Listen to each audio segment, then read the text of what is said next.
Another billionaire, Michael Saylor.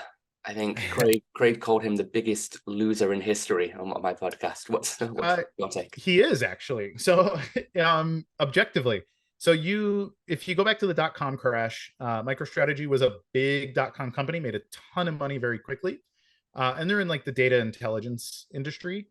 And when the .com bubble burst, everybody took a big hit, obviously, but MicroStrategy was the single losing most company because right at the same time, it came out that Michael was committing accounting fraud and a couple other things having to do with the way the stock was sold and to whom it was sold. And there was a bunch of things. So there was some securities violations, and then there was accounting fraud on like the valuation of the company in the first place.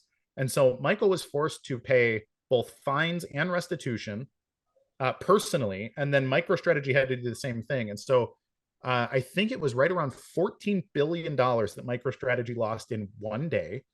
And that same day, Michael personally lost somewhere between $6 and $7 billion. And so collectively, Michael and the ship he was steering lost something like $20 billion in one day. There's a bunch of old, you can read Bloomberg and Forbes articles from probably 2000 or so, basically saying like Michael is the biggest loser in history because I think it was the worst one day drop in wealth of any other human being in history. So so that's true. Michael is the biggest loser, but going forward, I actually have really mixed feelings about him because on the one hand, I actually agree with a lot of his opinions about Bitcoin.